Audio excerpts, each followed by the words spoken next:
चुप रहना क्यों जरूरी होता है? शांत रहने के फायदे क्या होते हैं? इसी सवाल को आज हम इस वीडियो की कहानी के माध्यम से जानने की कोशिश करेंगे। कहानी के अंत तक आप मौन रहने के फायदे पूरी तरह जान जाओगे, इसलिए इस रहस्यमय कहानियों को पूरा सुने। कहानी की शुरुआत कुछ इस प्रकार होती है। एक समय की बात है, जापान में एक बहुत ही प्रसिद्ध बौद्ध भिक्षुक रहा करते थे। उनका नाम रिसाई था। रिसाई अकेले रहना पसंद करते थे। दुनिया के शोर शराबे से दूर एक घने जंगल में वो रहा करते थे और वह बड़े ही ध्यानी और प्रभु भक्त व्यक्ति थे, इसलिए वह पूरे जापान में सबसे अधिक प्रसिद्ध थे। एक दिन की बात है, एक दिन एक राजकुमार रिसाई के पास आया और बोला, हे प्रिय भिक्षु, मैं हमेशा थका हुआ, निराश और परेशान महसूस करता हूँ, जिस वजह से मेरा मन बहुत ही अशांत रहता है। हालांकि मेरे पास सब कुछ है, दौलत, शोहरत, सुख सुविधाएं, जो हर व्यक्ति अपने जीवन में चाहता है या पाने की इच्छा करता है, लेकिन फिर भी मेरे अंदर इतनी अशांति और चिंता क्यों है? रिसाई ने उसकी बात बहुत ही ध्यानपूर्वक सुनी और कुछ सोचने के बाद कहा, तुम इस प्रश्न का उत्तर जानते हो, बस तुमने कभी इस प्रश्न को हल करने की कोशिश नहीं की है। रिसाई ने आगे कहा, मैं एक खोज करना चाहता हूं, क्या तुम मेरा साथ उसमें दोगे? इस खोज के बाद तुम्हारे जीवन में किसी भी तरह की अशांति और चिंता नहीं रहेगी। ये बातें सुनकर राजकुमार बहुत हैरान था। उसने रिसाई से कहा, बताइए मुझे क्या करना होगा? अपने मन की शांति के लिए मैं कुछ भी करने को तैयार हूं। राजकुमार की इन्हीं बातों को सुनकर भिक्षु ने कहा, तो फिर आप अगले 15 दिन के लिए मेरे आश्रम में रहोगे और एक सामान्य व्यक्ति की तरह अपना जीवन व्यतीत करोगे। इन 15 दिनों में तुम अकेले और चुपचाप रहोगे, जितना हो सके अपने मुंह को कम चलाओगे। राजकुमार उस भिक्षु की बातें सुनकर सहमत हो गया। पहले दिन राजकुमार को लगा कि उसका मन सामान्य से अधिक अशांत और विचलित है। उसके मन में तरह तरह के विचार आ रहे हैं और वह आम लोगों की तरह जीवन जीने में असहज महसूस कर रहा है। उसे अंदर से बोलने की इच्छा हो रही थी, लेकिन वह चुपचाप रहा। उसके मुंह से एक भी शब्द नहीं निकला, बस वह चुपचाप बैठा रहता। लेकिन रात होते होते उसे अंदर ही अंदर शांति का अनुभव होने लगा।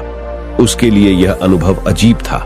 वह खुद से पूछ रहा था कि वह अंदर ही अंदर इतना खुश क्यों है और उसकी आंतरिक बेचैनी और चिंता कम क्यों होने लगी है।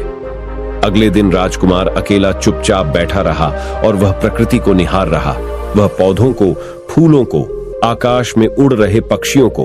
वह अपने जीवन में पहली बार यह अद्भुत दृश्य महसूस कर रहा था कि उसके पास कितनी सुंदरता है। वह दिन भर प्रकृति की सुंदरता को निहारता रहता और उसकी ताजगी को महसूस करता रहता। इसी तरह से 10 दिन बीत गए और उसके मन की सारी बेचैनी, सारी हलचल, सारी उथल पुथल और सारा तनाव गायब हो गया। 11वें दिन की सुबह राजकुमार फिर से एकांत में बैठ गया और कुछ ही मिनटों में उसकी आंखें अपने आप बंद हो गईं और वह गहरे ध्यान में चला गया। वह पूरे दिन वहीं पर आंखें बंद करके बैठा रहा और गहरे ध्यान में डूबा रहा। ना कोई शब्द, ना कोई चिंता। उस दिन राजकुमार भीतर से असीम शांति और आनंद से भर गया। राजकुमार अपने बाकी के 4 दिन इसी तरह गहरे ध्यान में व्यतीत करने के बाद 15 दिन बाद रिसाई के सामने प्रस्तुत हुआ और रिसाई को प्रणाम करके बोला, है प्रिय भिक्षु, मुझे उत्तर मिल गया कि मेरे मन में इतनी उथल पुथल और चिंता क्यों थी। मैं जान गया कि मेरा मन इतना अशांत और विचलित क्यों था। रिसाई मुस्कुराते हुए पूछा, बताओ क्या उत्तर मिला तुम्हें? राजकुमार ने कहा, मैं आवश्यकता से अधिक बातें करता था। मैं किसी पर भी अपने शब्द और ऊर्जा व्यर्थ करता था। मैं दिन भर अपने लोगों से फालतू की बातें करता रहता और फिर उन्हीं के बारे में अकेले में सोचता रहता और ज्यादातर समय नकारात्मक ही सोचता रहता। इस तरह मैं बस अपना समय बर्बाद कर रहा था। ज्यादा बोलने और नकारात्मक सोचने की वजह से मेरा मन अशांत और बेचैन हो गया था और इसी वजह से मैं किसी भी काम को ठीक से नहीं कर पा रहा था, जिसकी वजह से मैं हर काम में असफल होने लगा और फिर इन्हीं लगातार मिलने वाली असफलताओं की वजह से ही मैं और भी उदास और चिड़चिड़ा हो गया। इन्हीं सभी चीजों की वजह से मेरा जीवन नष्ट हो रहा था। लेकिन यहाँ पर बिताए हुए 15 दिन मेरे लिए पूरी तरह से अलग थे। मुझे कुछ अलग ही एहसास यहाँ पर हो रहा था। अब मुझे ऐसा लग रहा है मैं अपना जीवन पूरी तरह सही से जी रहा हूँ, लेकिन इससे पहले मैं अपना जीवन गलत तरीके से जी रहा था। और मैंने यह भी सीखा कि हमें सिर्फ ध्यान करने की जरूरत नहीं है, ध्यान अपने आप होता है। जब हम इस शांत और मौन होते हैं, ध्यान के पिछले कुछ दिनों के दौरान मैंने जो पहली चीज सीखी वह यह है कि मनुष्य के जीवन के सबसे महत्वपूर्ण घटना स्वयं को जानना है। यह सुनकर रिसाई ने कहा, सिर्फ तुम ही नहीं, दुनिया में ज्यादातर लोग जरूरत से ज्यादा बोलते हैं। आज भी लोग ज्यादातर समय केवल एक दूसरे को नीचा दिखाने के लिए ही बोलते हैं। कुछ लोग ना चाहते हुए भी बातें करते हैं और अपना जीवन बर्बाद कर लेते हैं। रिसाई ने राजकुमार को चुप रहने का महत्व समझाते हुए कहा। एक बार गौतम बुद्ध से उनके शिष्यों ने पूछा, प्रिय बुद्ध, आप ज्यादातर समय चुप क्यों रहते हैं? बुद्ध ने कहा, क्योंकि चुप रहने से व्यक्ति अंदर से अनंत शांति की गहराइयों में होता हूं। मौन अपने भीतर उतरने की पहली सीढ़ी है। मौन के बिना स्वयं को जानना असंभव है। स्वयं को जानने और समझने का पहला नियम है कि मौन हो जाओ। उतना ही बोलो जितना अत्यंत आवश्यक हो। बेफिजूल की बातें करना छोड़ दो। तुम अचानक पाओगे कि 90% से भी ज्यादातर लोग व्यर्थ ही ज्यादा बोलकर अपना समय बर्बाद कर रहे हैं। ना बोलने का कोई भी नुकसान नहीं है, लेकिन यदि आप ज्यादा बोलते हैं तो आप अत्यधिक गलती कर देते हैं। अगर व्यक्ति कम बोलना शुरू कर दे तो दुनिया की 90% मुसीबतें कम हो जाएगी, झगड़े फसाद कम हो जाएंगे, उपद्रव कम हो जाएंगे, अदालतें कम हो जाएंगी। अगर लोग थोड़ा चुप रहना सीख लिए तो संसार की बहुत सारी समस्याएं हैं, बहुत सारा उपद्रव सिर्फ बोलने से पैदा होते हैं। सारी बात मौन सीखने की है। जब तुम नहीं बोलते तब तुम एकांत में अकेले हो गए। जिसने मौन की कला जान ली वो भीड़ में भी अकेले होने की कला जान लेता है। वो अपने भीतर ही डुबकी लगाने लगता है। एकांत में तो आदमी स्वर्ग में है। दूसरे की उपस्थिति ही बेचैनी पैदा करती है। पहले तुम्हें चुप रहने की शक्ति को धारण करना होगा। इससे तुम अधिकतर ऊर्जा को बचा लोगे और फिर इस स्थिति में पहुंच जाओगे कि तुम कम बोलने लगोगे। अगर तुम किसी के यहां पर जा रहे हो और परेशान हो जाओ तो ऐसे में उचित है कि आंखें बंद कर लो और अपने में खो जाओ। वहां से आपको ताजगी महसूस होगी, क्योंकि तुम्हारे अंदर ही जीवन का वो स्रोत छिपा हुआ है। वह किसी दूसरे में नहीं है। इसके बाद राजकुमार उस रिसाई से पूछते हैं, आखिर कौन हमें अपने अंदर तक लेकर जाएगा?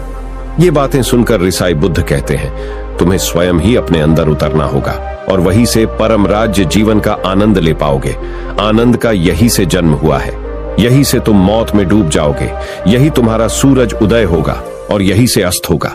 इसी प्रकार जब तुम बार बार डुबकी लगाओगे, तब जब भी तुम डुबकी लगाकर लौटोगे, वहां से तुम पाओगे कि तुम्हें ताजगी भरी जीवन की नई संपदा मिल चुकी है। इस नई शक्ति के जन्म होने से तुम्हारी थकान गई, उदासी गई, चिंता गई। जैसे कोई स्नान करके लौटता है तो शरीर शीतल हो जाता और शांत हो जाता है। ऐसे ही जब कोई भीतर से साफ होकर वापस आता है और मौन में स्नान करके लौटता है तो समस्त अस्तित्व, समस्त व्यक्तित्व शांत और मौन हो जाता है, आनंदित हो जाता है। जब तुम आंतरिक मौन की उस पराकाष्ठा पर पहुंच जाओगे, तब तुम पाओगे कि बोलने से भी तुम्हारा मौन खंडित नहीं होता, वो बना ही रहता है। उसकी एक अंतर्धारा लगातार तुम्हारे भीतर बहती रहती है। तुम बोलते तो हो, तुम शब्द का उपयोग भी करते हो, लेकिन वो तुम्हारे मौन को खंडित नहीं कर पाती। एक बार गहरे मौन में स्थिर हो जाओ, फिर तुम्हारी वाणी में भी मिठास आ जाएगी। तुम्हारा बोलना संगीतपूर्ण होगा, तुम्हारा बोलना सत्य होगा। तुम बोलोगे तो दूसरों पर भी शीतलता छा जाएगी। जैसे ही तुम अंदर से चुप होते हो, तुम इतने शक्तिशाली होने लगते हो कि समाज की निर्भरता तुम छोड़ने लगते हो और तुम्हारे जीवन में एक मस्ती आती है जो केवल महान व्यक्तियों के जीवन में होती है। तुम्हारे चेहरे पर एक नई रौनक आ जाती है। तुम्हारी आंखें किसी अमृत के समान हो जाती है और तुम अनंत शांति के समुद्र में डूबने लगते हो। इतना कहकर भिक्षु रिझाई ने अपनी बात खत्म की और वो मौन में चले गए। राजकुमार उनका धन्यवाद कर अपने महल में चला गया।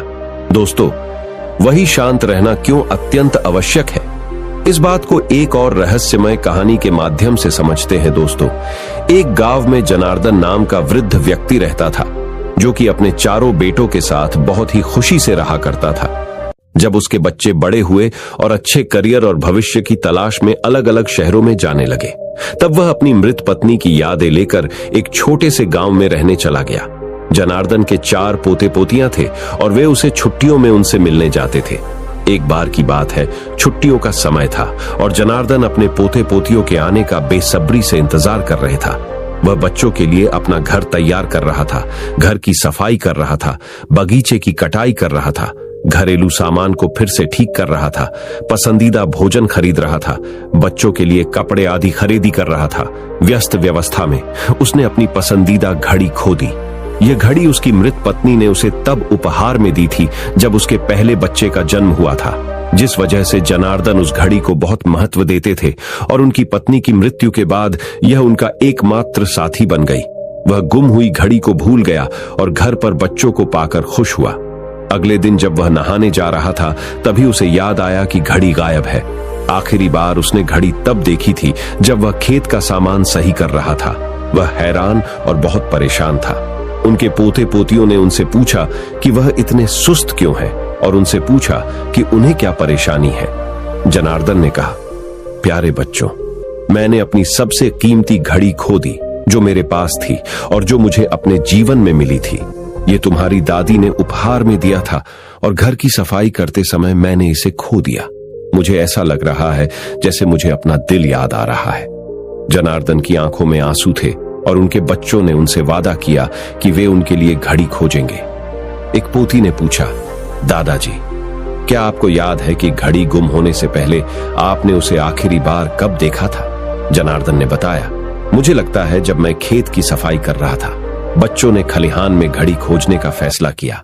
खलिहान बेकार सामग्री, किताबें, स्क्रैप, टूटे हुए फर्नीचर आदि से भरा हुआ था। बच्चों ने जनार्दन और एक नौकर की मदद से 2 घंटे से अधिक समय तक खोजा, लेकिन उन्हें घड़ी कहीं नहीं मिली। जनार्दन अंदर से पूरी तरह टूट गया और उन्होंने बच्चों से खोजबीन बंद करने को कहा क्योंकि उन्हें कुछ नहीं मिला। बच्चे भी बहुत दुखी हुए और दादाजी को सांत्वना देने लगे। एक पोता फिर से खेत में चला गया और जनार्दन ने पूछा कि वह फिर से वहां क्यों जा रहा है। छोटे लड़के ने दूसरों से अनुरोध किया कि वे उसका अनुसरण न करें और चुप रहे। हालांकि अन्य लोग थोड़ा सा आश्चर्यचकित हुए, फिर भी उन्होंने उसकी बात का पालन किया। छोटा लड़का खलिहान में गया और चुपचाप वहीं बैठ गया। अन्य बच्चे उसके पास पहुंचे और उससे पूछा कि वह क्या कर रहा है और छोटे लड़के ने उनसे शोर न करने के लिए कहा। वह करीब 15 मिनट तक वहां बैठा रहा और फिर अपने दादा के पास पहुंचा। हाँ, उसे घड़ी मिल गई और उसने खुशी खुशी जनार्दन को दे दी। जनार्दन आश्चर्यचकित हुआ और पूछा कि वह इसे कैसे ढूंढ पाया। छोटे लड़के ने उत्तर दिया, मैं बिना शोर मचाए वहां बैठा रहा और खलिहान में सन्नाटा था। कुछ मिनटों के बाद मैंने टिक टिक की आवाज सुनी और घड़ी ढूंढ ली। जनार्दन ने उसे गले लगाया और छोटे लड़के को धन्यवाद दिया। यही मौन की शक्ति होती है। यदि हम शांत रहे तो किसी भी समस्या का समाधान बहुत ही आसानी से पा सकते हैं। आपने भी अनुभव किया होगा कि बहुत ज्यादा बात करने से दिमाग अशांत हो जाता है, जिससे हम अपने दिमाग पर नियंत्रण खो देते हैं और साथ ही अपना ध्यान भी खो देते हैं। जो लोग बहुत ज्यादा बोलते हैं उनके पास किसी एक काम पर ध्यान केंद्रित करने की काबिलियत नहीं होती। वो अपने किसी भी लक्ष्य पर पूरी तरह से केंद्रित नहीं कर पाते।